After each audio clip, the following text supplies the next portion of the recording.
Esse podcast faz parte da iniciativa O Podcast é Delas. Saiba mais em opodcastedelas.com.br.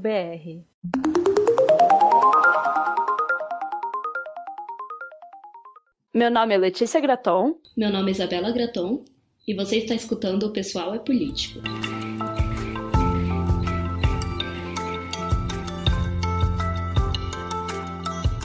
Olá, sejam bem-vindas a mais um episódio do Pessoal é Político. Esperamos que vocês tenham gostado do último episódio, que foi com uma convidada muito especial, né? Foi uma entrevista que eu realizei aqui com a Aline Rossi.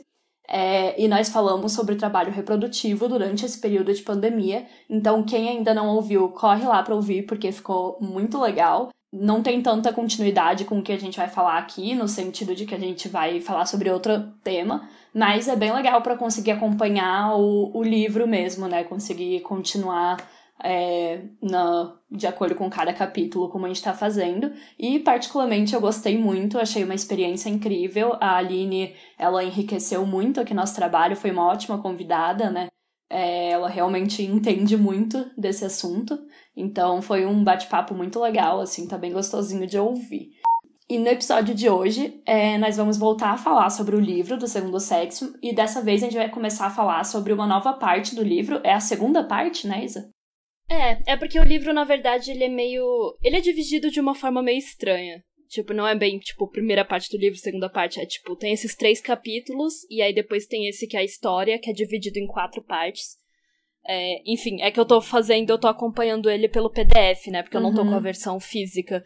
E aí o meu PDF, pelo menos, é dividido dessa forma, que é um pouquinho peculiar. Na versão física aqui tá escrito segunda parte, história. Na hora da história. Então é isso. E daí a terceira parte vai ser a parte dos mitos, né? Que é mais depois.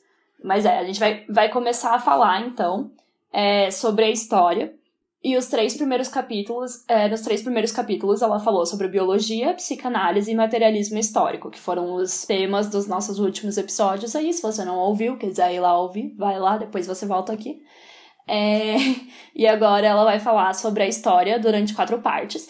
E tudo para continuar tentando entender por que a mulher é o outro. Então, ela pegou aquelas 3 correntes de pensamento ali, né? Tanto a psicanálise quanto o materialismo histórico, e falou também da biologia, e agora ela vai tentar entender a história da mulher, a história da humanidade, né? Para conseguir, né, talvez um dia entender essa grande questão do porquê que a mulher é o outro.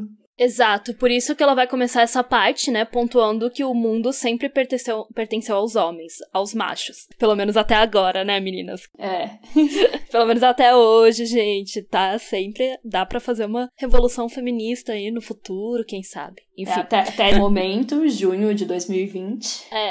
Sempre pertenceu e até aquele momento que ela tava escrevendo, com certeza. Enfim, sempre pertenceu aos homens, né? Nunca houve um momento na história em que as mulheres estivessem dominando os homens. Por mais que tenham existido sociedades, tipo, matriarcais e tal, nunca existiu realmente uma opressão das mulheres sobre os homens, né? Então agora ela vai olhar pra história pra tentar entender onde que começou essa hierarquia entre os sexos. Tipo, por que que os homens nos oprimiram, aonde exatamente que isso começou, saca? Tipo, acho que isso faz bastante sentido, né? Porque quando você quer entender um fenômeno social, faz total sentido você querer olhar pra história pra achar uma solução, né? Pra achar enfim, uma forma de tentar desvendar isso. Uma investigação, né? De certa exato. forma. Tanto que várias mulheres feministas, né, muitas vezes teorizaram isso, aonde que começou o patriarcado, tentaram recontar toda a história das mulheres, né? Enfim, aí ela vai falar que compreende-se que uma categoria humana quer sempre impor sua soberania a outra, e que o homem tenha tido a vontade de dominar a mulher. Mas como que ele conseguiu fazer isso? É isso que ela quer saber, saca? Tipo, por que que ele conseguiu fazer isso? Como que ele conseguiu fazer isso? Por que que não foi as mulheres que tentaram fazer isso com os homens, saca? Aí na página 81, logo no início desse capítulo, né, ela vai falar: o mundo sempre pertenceu aos machos. Nenhuma das razões que nos propuseram para explicá-los nos pareceu suficiente. Vendo à luz da filosofia existencial, os dados da pré-história e da etnografia, que podemos compreender como a hierarquia do sexo se estabeleceu. Então é isso que ela vai falar de novo, né? Que ela vai usar sempre essa filosofia existencialista dela, né? Pra tentar entender os dados da história E mais especificamente, pelo menos nessa primeira parte aqui, ela vai estar falando da pré-história, só, por enquanto, né? Depois ela vai falar de outros momentos. É que ela vai traçar bem de uma forma meio linear, né? Então, começando lá na pré-história cronológica, isso. Aí nessa primeira parte, então, a Simone vai abordar essa época que foi pré-agricultura, que seria a época em que os seres humanos ainda eram nômades, né? Da pré-história, antes da gente ter se fixado em um lugar, começado a enfim, plantar coisas e formar essas sociedades, assim, né, um pouco mais fixas, a gente vivia em grupos nômades, né, ainda não tinha fixado em um lugar exato. Por isso ela vai começar contando dessa época, tipo, o que também é um pouco nebuloso, porque ela mesma pontua, né, que é muito difícil saber exatamente qual era a situação da mulher nessa época, porque, como vocês podem imaginar, não temos registros, né, escritos dessa época. A gente só tem tudo aquilo que os arqueólogos procuram, né? Tipo, fósseis, as coisas nas cavernas, desenhos e tal. Mas a gente não vai saber com 100% de certeza como que era a vida das mulheres daquela época, né?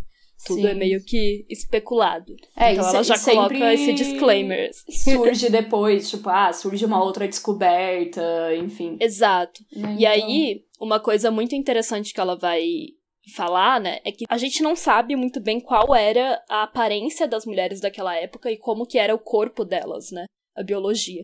Porque não é como a gente hoje em dia, obviamente, né, porque os seres humanos tinham uma outra formação, assim, do corpo, enfim, era completamente diferente. E aí não sabe se já existia essa grande diferença entre o corpo de uma mulher e de um homem, tipo, no quesito do homem ser mais forte, esse tipo de coisa.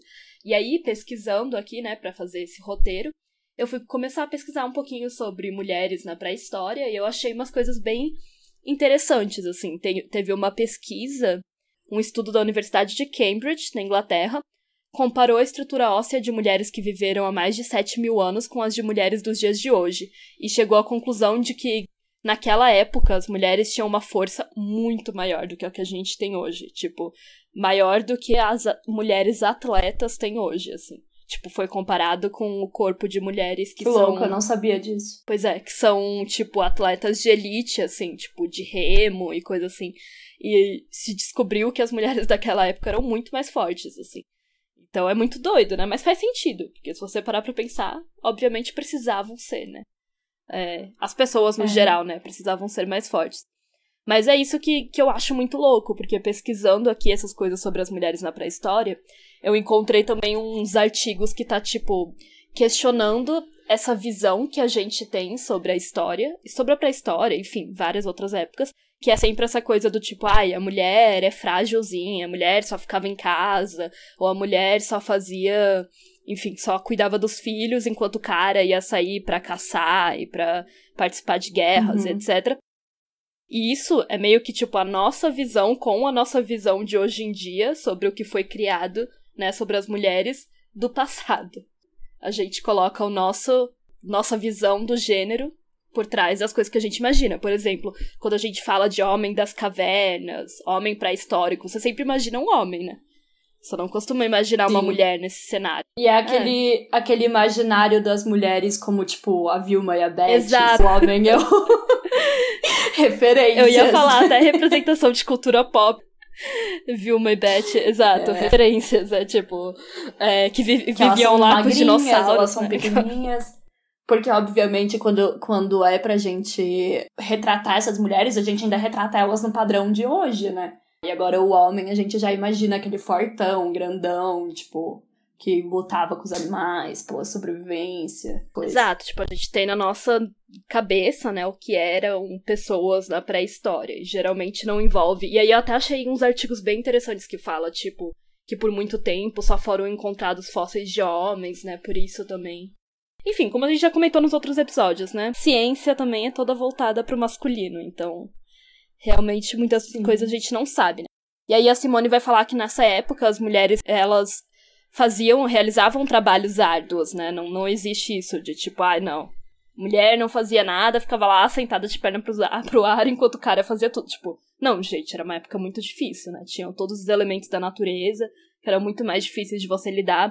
Tinha que caçar, tinha que coletar, né? Os seres humanos eram caçadores e coletores coletar, tipo, raízes, coisas pra comer e caçar os animais, né?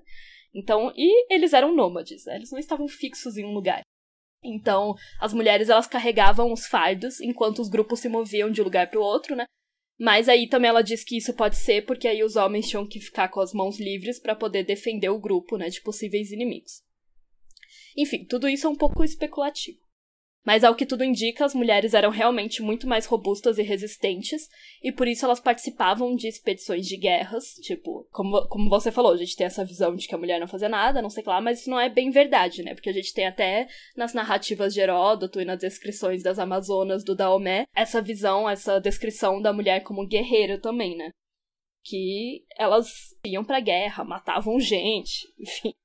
Mas ainda é provável que os homens tivessem realmente mais força física, embora isso não seja 100% confirmado, nessa época, e que nessa época que não existiam também muitas ferramentas e tudo mais, essa força física poderia representar uma superioridade também mais forte do que hoje, né? Porque teria mais relevância do que hoje, né? A gente até já falou um pouco sobre isso, né, na questão ali no episódio do materialismo histórico, que quando não existiam essas ferramentas e tal, você precisava usar mais a força física, né? Então, sim, o fato deles serem mais fortes poderia ser um fator mais importante até nessa época. E daí aqui já entrando nessa questão, né, da biologia, que a gente sempre acaba voltando, né, nos episódios anteriores, de certa forma, porque a Simone faz bastante isso no livro, as coisas são muito conectadas, né? E aí ela vai falar, então, que mesmo sendo mais robustas, na luta contra o mundo hostil, a servidão da reprodução representava um grande problema para as mulheres. Então, obviamente, mesmo que elas tivessem também tanta força, talvez um pouco menos que os homens, mas fossem bem fortes e tudo mais, tinha a questão da reprodução, né, de gerir a espécie. E, então, levando em conta, nessa época que não existia nenhum meio de controlar a reprodução e a fertilidade da mulher, né, obviamente, a gravidez, o parto, a menstruação, tudo isso diminuía a capacidade de trabalho dessas mulheres e as condenavam a longos períodos de impotência. Então elas ficavam grávidas com muita frequência, obviamente, e elas tinham um filho após o outro, assim. Então essas maternidades repetidas deviam absorver a maior parte do tempo e da força das mulheres. Então aqui voltando com a Isabela, ela falou que sim, as mulheres participavam de guerras, elas atacavam inimigos e tudo mais. É verdade, mas ao mesmo tempo também muitas vezes elas estavam grávidas ou enfim, estavam menstruadas ou estavam de alguma forma que elas não conseguiriam, né, participar disso. Então elas acabavam ficando de fora. Exato, a Simone vai falar que sim, elas participavam dessas guerras, muito provavelmente. Assim, eu não vou dizer que isso é 100% correto porque eu não sou historiadora nem nada. Mas é óbvio que a gente não pode ignorar essa parte da gestação, né? Tipo, ela não vai poder participar de uma guerra se ela tá lá grávida e depois tendo que amamentar o filho. Ela vai ter que ficar pelo menos um tempo sem fazer isso, né? Inclusive, ela dá o exemplo que as Amazonas, elas cortavam os peitos delas fora, né? Então é tipo... e se recusavam, e tentavam também, né? Tipo, não ter filhos e tal, esse tipo de coisa. Mas, como você falou, nessa época... não existia nenhuma forma de você impedir, né? É porque assim, né, se imagina que até hoje em dia a maternidade faz as mulheres ficarem muito cansadas, que é algo cansativo pro organismo, porque, né, faz sentido você tá gerando um ser humano.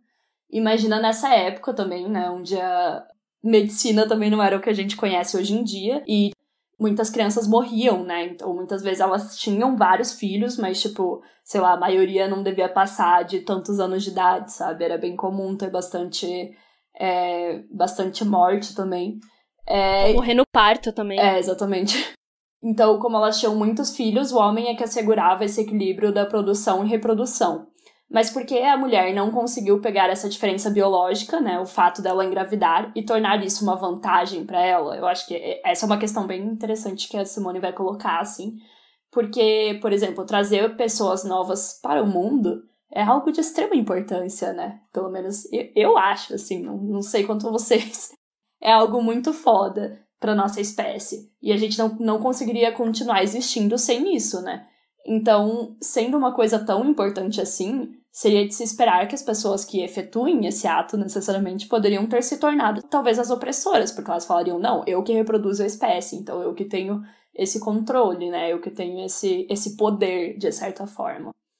E daí a Simone vai se perguntar, então, por que a mulher não utilizou isso como algo para colocar para se colocar em um patamar superior ao homem, e na página 83 ela diz: porque a mulher não conseguiu fazer disso um pedestal, mesmo nos momentos em que a humanidade reclamava mais asperamente maior número de nascimentos, a necessidade de mão de obra superando a de matérias-primas a explorar, mesmo nas épocas em que a maternidade foi mais venerada, não permitiu que as mulheres conquistassem o primeiro lugar. A razão está em que a humanidade não é uma simples espécie natural. Ela não procura manter-se enquanto espécie. Seu projeto não é estagnação. Ela tende a superar-se.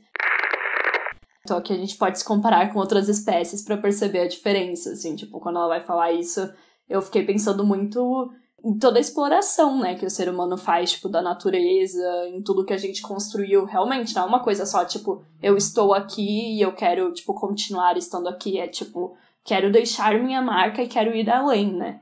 É uma coisa que a gente não para pra pensar tanto, pelo menos eu nunca tinha parado pra pensar, mas faz muito sentido, né.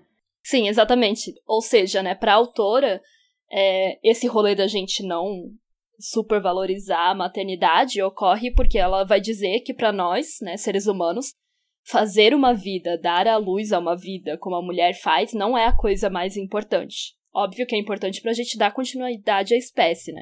Mas não é a coisa mais relevante. A gente quer se superar, a gente não quer só ficar mantendo a espécie, tipo, procriando pra que a espécie humana não morra, sabe? A gente quer, como você falou, dominar a natureza, mudar o mundo, forjar um mundo diferente, né? Diferentemente dos outros animais, a gente realmente causa esse impacto, né? E por isso mesmo que esse trabalho que a mulher faz, né? Trabalho, entre aspas, que é ter filhos, não é venerado e não é colocado como a prioridade. A gente vai colocar muito mais impacto e importância, assim, no fato de que a gente, tipo, vai lá e mata um outro animal pra comer ele, do que do fato de que a gente está reproduzindo a nossa espécie, entendeu? Sim, faz bastante sentido. Aí ela vai explicar que os povos nômades, eles não se interessavam ainda, né, pela posterioridade, os filhos ainda não eram tão importantes assim, porque ainda não tinha essa noção, né, de descendência, de herdeiros, igual a gente comentou no episódio do materialismo histórico, que surge depois, né, com a criação da propriedade privada. Por isso mesmo, era comum ocorrer infanticídios ainda, né, nessa época. Enfim, quando não tinha, por exemplo, comida o suficiente, aí vão lá, matam a criança. Não tinha ainda essa noção, esse é meu filho, eu vou transmitir minhas coisas pra ele, né. Aí, assim, a mulher que engravidava e tinha uma criança não tinha orgulho da sua criação, né, desse seu, digamos, trabalho ou projeto que ela fez. Isso não era visto como, tipo, ela fez algo, porque a procriação era só algo natural. E aqui, de novo, a gente pode voltar pra conversa sobre o trabalho reprodutivo, né? Porque isso é até hoje, né? Exato, isso é até hoje. Não é visto como um trabalho, como um projeto dela. É só, tipo, é algo natural, é algo que ela é biologicamente preparada pra fazer, né? Depois o filho passou a se tornar mais importante quando foi criada a noção da propriedade privada e tudo aquilo, né? Família monogâmica, etc. Principalmente de herdeiros, né, para que você passasse as suas coisas para as próximas gerações. Mas mesmo assim, até hoje a gente não vê esse ato de gestar, né, de criar uma vida como uma atividade. É apenas visto como uma função natural. Isso entra muito naquilo que a gente falou, e enfim, você e a Aline falaram bastante no outro episódio, né? Que ter filhos é algo que é esperado da mulher, que é para ela fazer por amor ou por instinto materno, né? Não é algo considerado como um trabalho ou um projeto, não é algo que ela vai receber algum dinheiro por fazer, obviamente, muito pelo contrário. E hoje, obviamente, na sociedade capitalista, né, tudo que não for considerado um trabalho que gera lucro, obviamente, não é visto como importante, como algo que tem que ser valorizado, né. Mas mesmo naquela época, entendia-se que ter um filho não era um ato que a mulher estava realizando, diferentemente de, tipo, um homem ir pra guerra, sabe? Ou um homem matar o animal pra comer. Isso é, de fato, um ato, uma coisa que ele está fazendo. Mas eu ainda acho proteger, que naquela época, obviamente, né? Faz muito mais sentido, porque, tipo, eles nem entendiam como que acontecia, né? A gravidez em si. Sim. Da forma como a gente entende hoje, né? Não falando que eles não entendessem, mas assim... Da forma, tipo, o cara precisa gozar lá, blá, blá, blá, blá. Tipo, como são feitos os bebês e tal. Então, talvez eles realmente achassem que era algo do nada, assim, sabe? Tipo, mais espontâneo. Não sei, né? Tô chutando, mas eu acho que né, quando você não sabe como é, você não tem as evidências científicas, você só vê, tipo, é que a partir de tal idade, mais ou menos toda mulher começa a ter filho, é meio que tipo uma menstruação, assim, sabe? A partir de tal idade toda mulher começa a ter mesmo. E aí não entendia-se que a mulher estava, de fato, realizando algo, né? Então a Simone vai dizer que a mulher não encontra motivo para a afirmação altiva da sua existência, ela suporta passivamente o seu destino biológico. Então é uma coisa só que, meio como se, tipo, a coisa estivesse acontecendo com ela, sabe?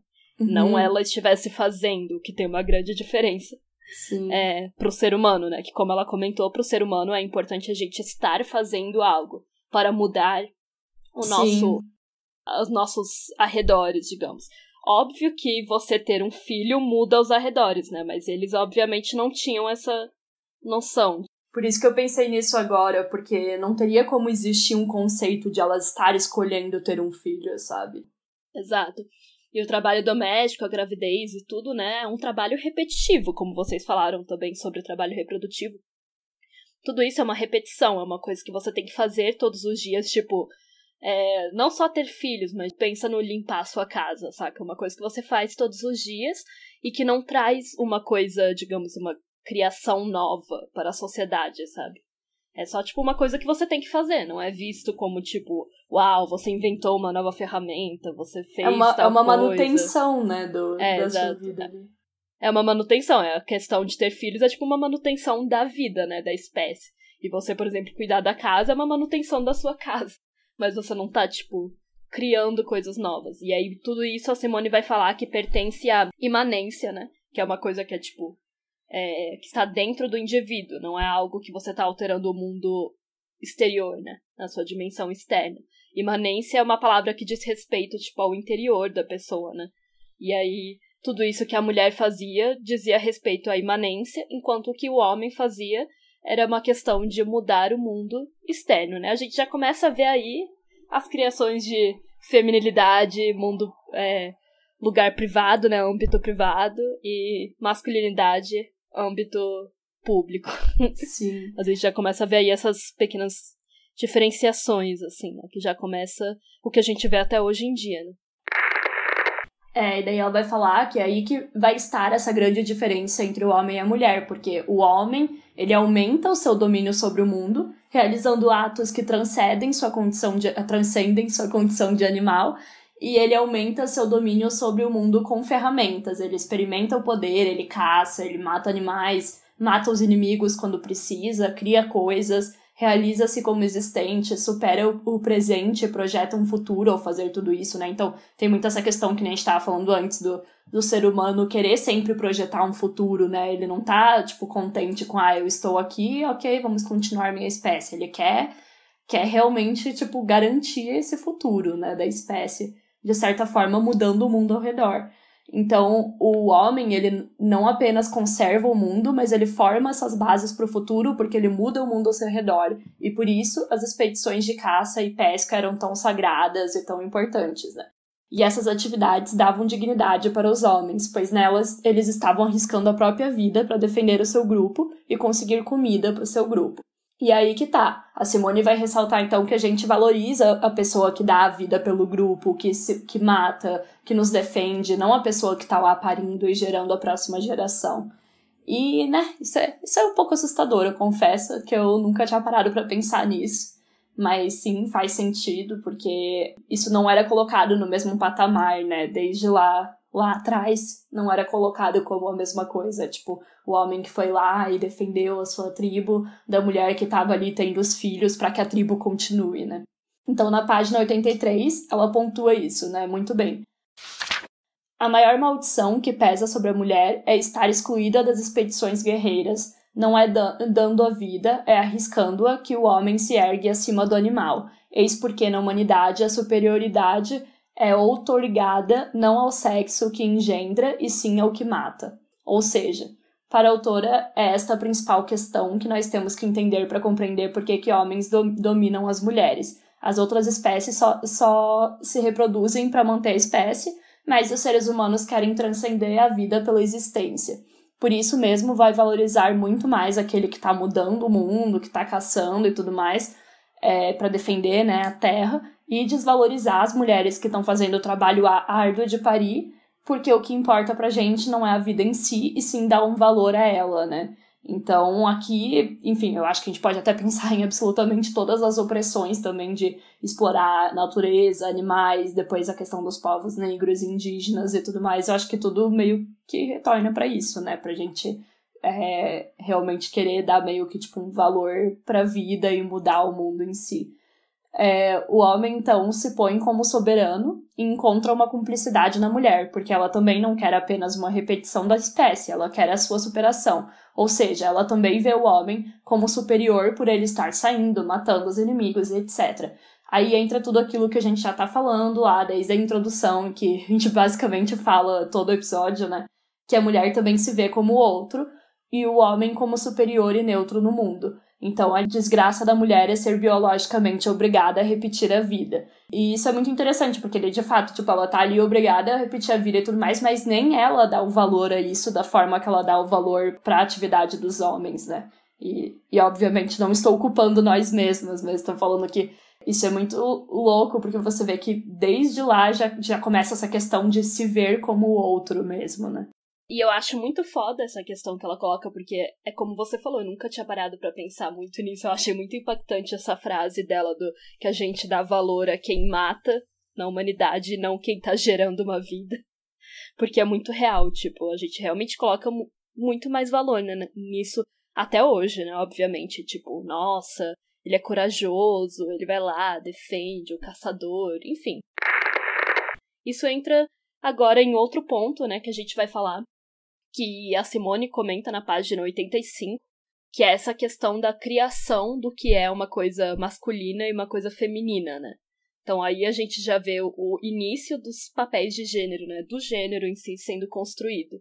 O que é de homem, o que é de mulher, igual eu tinha falado, né? O homem sempre ligado à vida pública, a você ir lá, defender o seu clã, blá blá. E a mulher sempre ligada ao privado, ao ter filhos, cuidar dos filhos e tudo mais.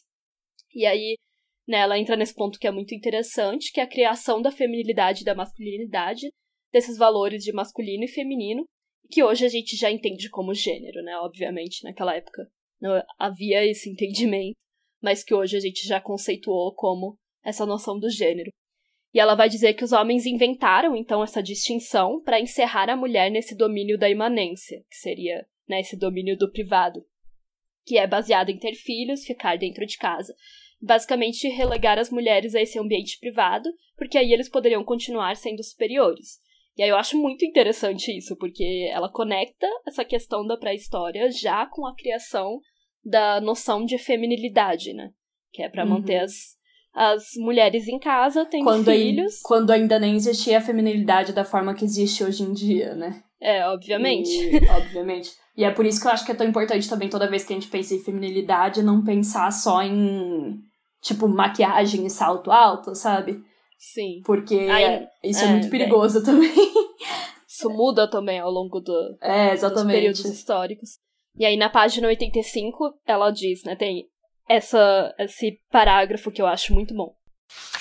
Em verdade, as mulheres nunca opuseram valores femininos aos valores masculinos. Foram os homens, desejosos de manter as prerrogativas masculinas, que inventaram essa divisão.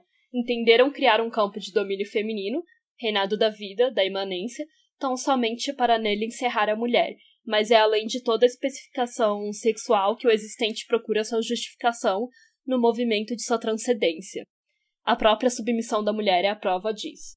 Enfim, o que ela quer dizer com essas palavras todas, né, bonitinhas e filosóficas, é que os homens criaram essa noção do que é masculino e o que é feminino, né?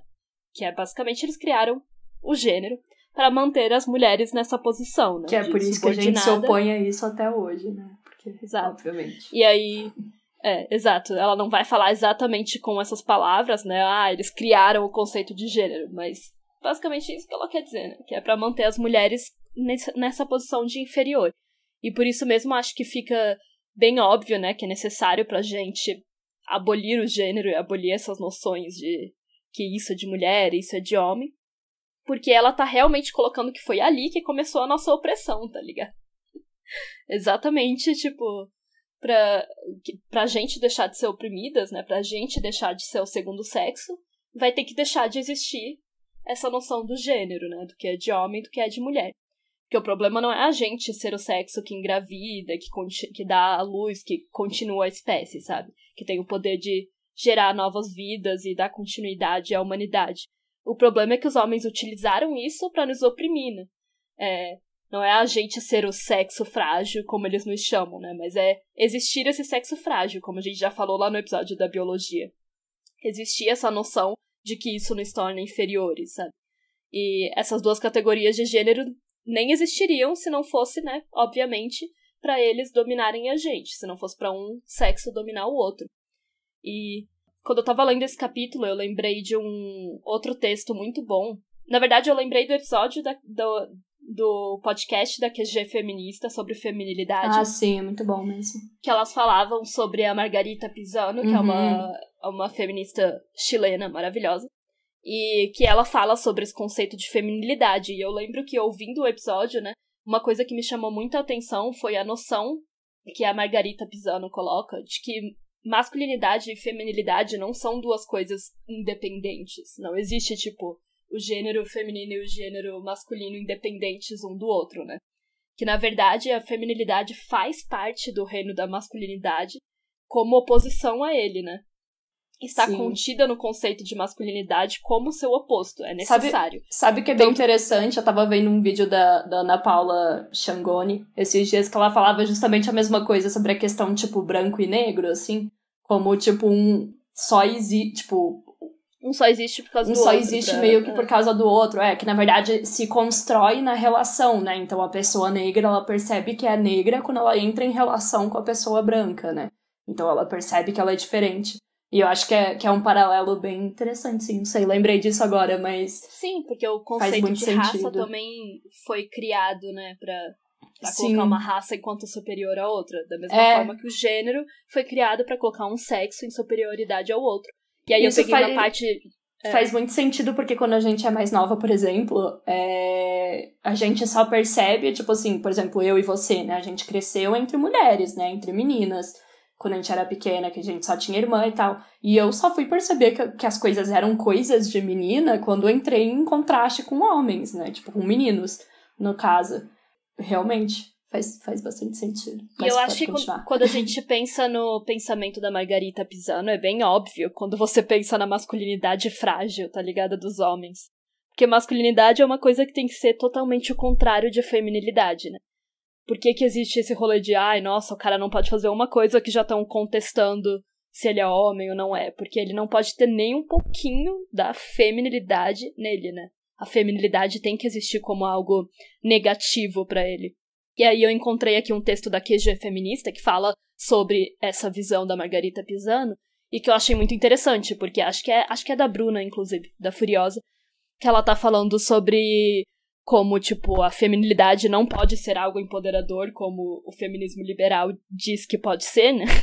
Sim. Exatamente porque ela está nesse âmbito da masculinidade. Tipo, ela faz parte também da masculinidade. Então, ela não é um lugar diferente onde você pode se emancipar dentro dele, gostar e se libertar dentro dele, igual as lipfans gostam de dizer, né? E aí, essa parte do texto aqui que eu vou ler pra você, né? A leitura simplista de dois espaços diferenciados de gênero masculino e gênero feminino nos conduziu a formulações errôneas de nossa condição de mulheres e de nossas rebeldias, pois esses supostos dois espaços simbólicos não são dois, mas um, o da masculinidade que contém em si o espaço da feminilidade. Ou seja, a feminilidade não é um espaço autônomo que nos permite emancipar-nos ou que pode reinventar-se.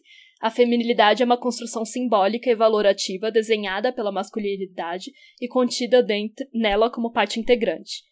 Pisano considera que a contraposição de caracteres entre os gêneros tem sido uma estratégia de masculinidade para manter a submissão das mulheres e sua forma de relacionar-se entre elas e com o mundo. A feminilidade nos instala no espaço privado e intocável da maternidade. A finalidade da ideologia de masculinidade e da feminilidade, o gênero, é que os homens possam utilizar as mulheres para o prazer, o casal, o amor, a heterossexualidade e o uso da reprodução, a maternidade. E, por último, o poder através da exploração e do trabalho das mulheres, né? Sim. Então eu acho que aí já dá pra fazer uma ótima conexão com a fala da Simone de Beauvoir, porque é exatamente isso. Criou-se essa ideia de feminilidade pra nos manter, né, nesse âmbito do privado, da maternidade, enfim, depois vai vir outras coisas, como isso, casamento e ser utilizada como objeto sexual, né, pelos homens e tal. E pra mim, ao ler esse capítulo do segundo sexo, eu realmente senti que conversou bastante, né, com essa visão da Margarita Pisano, e lembrei na hora, assim.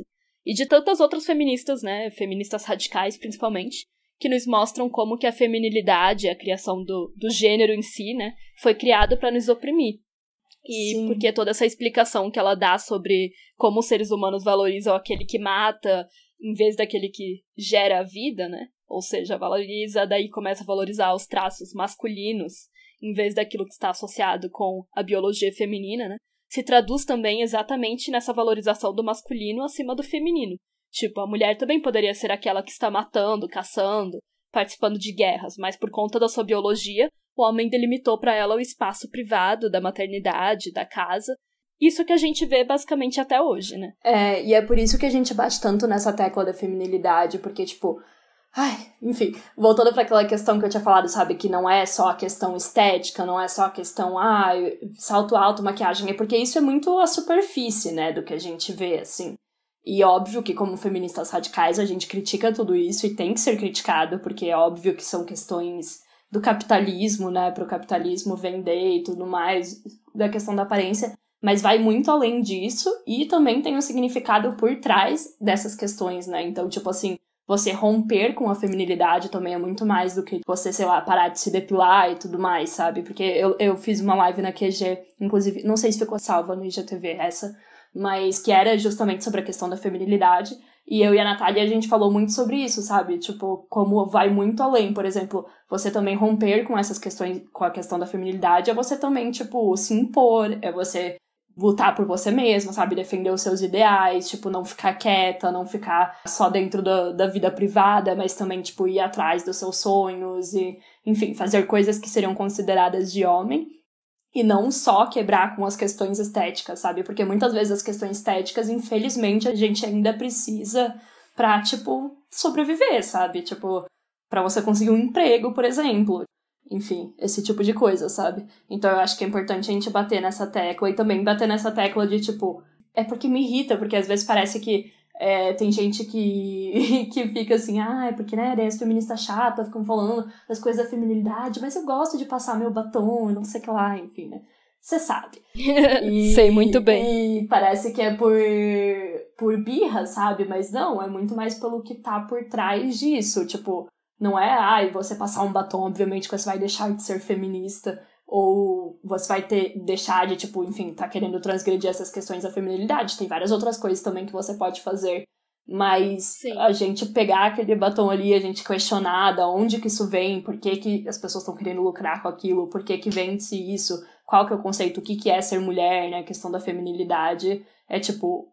O que está por trás disso, né? Porque se tivesse inventado a feminilidade só pra vender batom, tava de boa. Exato. Tá ligado? E é tipo... Tava tranquilo, esse é o menor dos nossos problemas. E é tipo... Assim. Muito foda você ver essa conexão que a Simone de Beauvoir faz desde a pré-história, tá ligado? Com a criação Sim. da feminilidade. É exatamente isso, não começou agora. Quando não existia Exato, batom. não começou nem com o capitalismo, entendeu? Isso veio muito exatamente. antes, tipo... Essa noção de manter a mulher... num espaço separado do homem, né? E eu acho muito, muito importante esse texto da QG, que a gente vai colocar no Medium, é claro, né? Como referência. E essa visão da Margarita Pisano, porque, tipo, se você entende que a feminilidade está contida na masculinidade, porque uma não existe sem a outra, uma tem que viver, tipo, em oposição à outra, você entende que a feminilidade não pode ser algo emancipador. Não pode ser algo que você... eu vou ressignificar a minha feminilidade, saca? Igual as mulheres falam, vamos amar ser mulheres, vamos só valorizar, então, o que é feminino, véi. isso não existe no nosso mundo, tá ligado? Tipo, isso não vai acontecer. Tipo, isso não existe. Eu entendo o homem... de onde vem. Eu não tiro a... Eu entendo a vontade. Eu entendo a vontade, exatamente. Tipo, e tem, eu acho que, inclusive, tipo, tinha uma corrente feminista, inclusive, que falava disso, tipo, vamos valorizar o feminino e blá blá blá. Mas, tipo, não tem como, porque é isso. O feminino foi criado apenas para ser o oposto e o tipo, contrário, né, total da masculinidade. Então, ele está contido ali. A gente tem que acabar com essas duas coisas. E faz muito sentido o que você tinha falado também sobre a questão da fragilidade da masculinidade, né? Porque quem que tem algo a perder quando isso acabar? É claro que pra eles é frágil, entendeu? Não só pela questão de, tipo, óbvio, eles não querem ser vistos, tipo, passei um batom, fiz uma coisa de mulher, então isso vai realmente, tipo, fragilizar a imagem deles, mas porque, tipo, é algo frágil pra eles, né? Não pra gente acabar com isso. Então, pra gente é muito mais interessante, obviamente, é de nosso interesse acabar com isso, né? E eu acho muito importante ressaltar aquilo ali que você estava falando, da questão que daí as mulheres eram relegadas à vida privada e tudo mais, e daí os homens saíam pra matar, pras guerras e tudo mais, que, obviamente, isso é muito engraçado, porque é um ciclo, assim, argumentativo, que muita gente vai usar isso, vai tentar justificar isso através dos próprios estereótipos de gênero. Então, por exemplo, um homem pode ouvir isso, sabe? Ouvir a gente falar, porque na pré-história a mulher ficava em casa e o homem ia pra guerra. E ele vai falar, viu? Está na natureza. Homens são naturalmente mais agressivos, enquanto mulheres são mais dóceis e boazinhas. E pipipipopopô. Como se fosse uma questão moral, sabe? E isso existe muito até hoje. Tipo assim, que a mulher meio que tem uma questão moral melhor do que o homem. Tipo, espera-se, né? A mulher é sempre a boazinha. Enfim, principalmente mulheres brancas, né? Tô falando aqui. Mas essa coisa de somos inocentes e queridinhas e a gente, né, a gente não pode matar, a gente não pode brigar e tudo mais. E não, porque não foi uma escolha moral, né, foi uma escolha da biologia. A mulher não escolheu aquilo, não é que ela não ia pras guerras porque ela falava, matar o inimigo é errado. Ela não ia pras guerras porque ela tava engravidando, tá ligado? Porque ela tava parindo. Exato. Então, tipo, eu acho isso muito engraçado. Ela não ia sempre pras guerras, né? Exatamente. Tipo, tinha um momento que ela ia estar... que ela ia estar inválida, digamos, né? Sim, porque esses estereótipos são tão engraçados que, tipo, tem até várias histórias de, por exemplo, mulheres serial killers e tudo mais, que, tipo, as pessoas só foram descobrir muito tempo depois, porque, tipo, não se questionava, não se imaginava. Várias mulheres serial killers na história. Tem aquele livro Lady Killers, que a Bel Rodrigues sempre fala. E várias mulheres, principalmente brancas, obviamente, classe média, né? Se safaram, assim, tipo, não foram presas só no fim da vida, depois de matar, tipo, 500 pessoas, porque, tipo, as pessoas, né, mulher é boazinha, mulher é quietinha, mulher não faz nada. Então isso é muito engraçado, porque isso começa desde lá, e é muito fácil alguém pegar isso que a gente tá falando e distorcer a favor desse estereótipo de gênero. É engraçado, né? Mas, porque a gente tá literalmente falando isso contra, né, tipo, pra mostrar de onde que começou isso e tal. Mas é bem comum, assim. Tanto quando você vê, tipo, as pessoas falarem, viu, é que nem nas cavernas, os homens já eram assim, então até hoje em dia isso é um instinto, tipo, estuprar ou matar, essas coisas, sabe? Mas, enfim, aí, pra terminar, só fazendo aí essa reflexão, não sei se você tem algo a adicionar sobre isso. Mas, não, tipo... eu acho que é só, tipo, realmente muito interessante pensar em como a Simone de Beauvoir já descreveu tudo isso lá em 1949, tá ligado? E, tipo, como ela faz essa conexão com a pré-história mesmo. E a criação aí do que é feminino e o que é masculino. Eu nunca tinha parado pra pensar isso antes de ler o texto dela, tá ligado? Tipo, é muito massa. E aí que tá a grande importância da gente olhar pra história, né? Que é o que ela vai fazer agora. Nas próximas partes. Que ela vai continuar fazendo. Com esse viés do relevante, gênero, né? Obviamente. Esse viés de gênero. Que a gente nunca vê e que a gente já falou, por exemplo, na temporada anterior, no trabalho da Andrea Dworkin, né? Quando ela fala da ligação de pés na China, quando ela fala do caça às bruxas. Do caça às bruxas, é sempre o revisitar a história por um outro viés, porque, sei lá, quando eu estudei na escola pra história, eu não estudei essas coisas que a Simone falou, né, por exemplo, obviamente.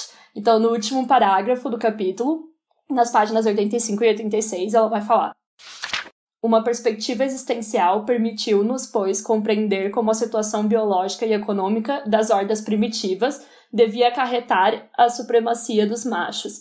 A fêmea, mais do que o macho, é presa da espécie. A humanidade sempre procurou evadir-se de seu destino específico pela invenção da ferramenta. A manutenção da vida tornou-se para o homem atividade e projeto, ao passo que na maternidade a mulher continua amarrada a seu corpo como o animal. É porque a humanidade se põe em questão em seu ser, isto é, prefere razões de viver a vida que perante a mulher o homem se opôs como senhor.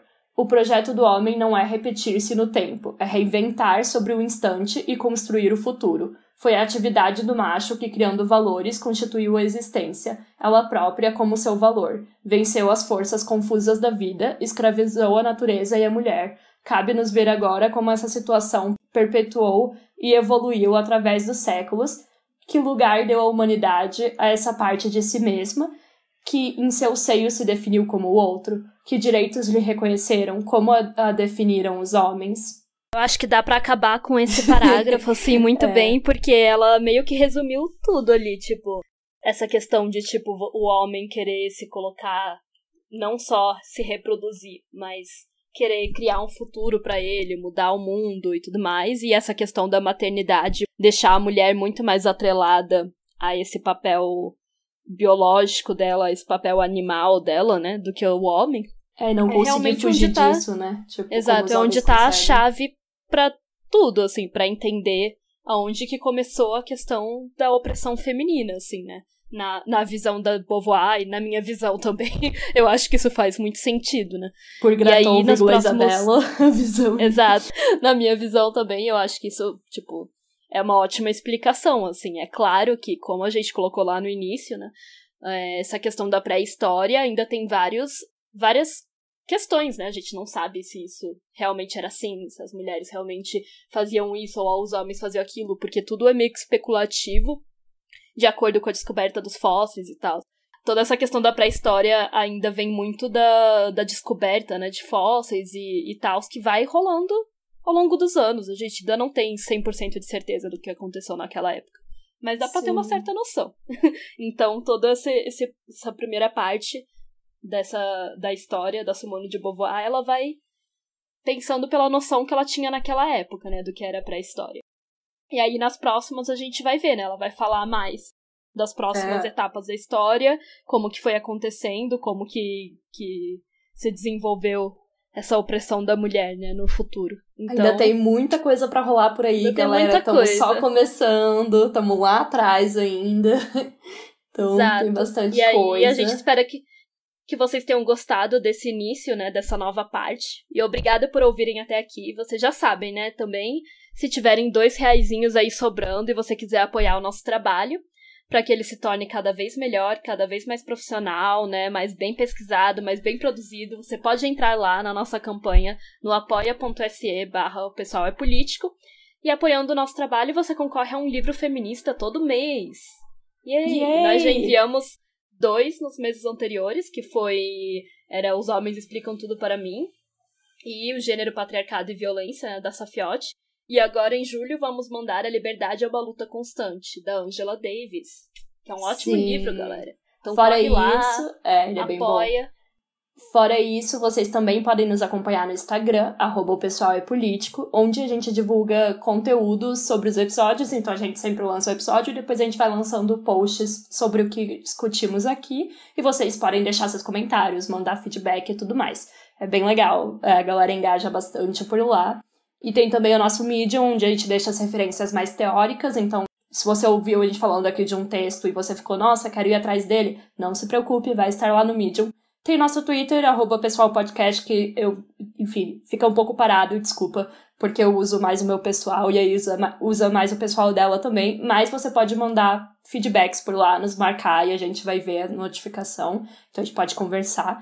E o nosso e-mail, @opessoalepolítico@gmail.com, que você também pode mandar mensagens, críticas, comentários e tudo que você quiser sobre os episódios. A gente sempre gosta muito de ouvir o que vocês têm para dizer. E é isso aí, pessoal. Obrigada por ouvir até aqui, né? E até a próxima. Como a gente sempre fala, fiquem em casa, fiquem seguros, lavem as mãos, não ouçam o presidente. E é isso aí. E nos deem seus feedbacks também. Até a próxima, gente. Tchau, Até a próxima. Tchau, gente. Você ouviu um programa participante da rede Podcast é Delas, uma iniciativa que fornece toda a infraestrutura necessária para mulheres hospedarem e publicarem os seus podcasts. Para fazer parte, entre em contato conosco através do site opodcastadelas.com.br ou através das nossas redes sociais, como @opodcastadelas.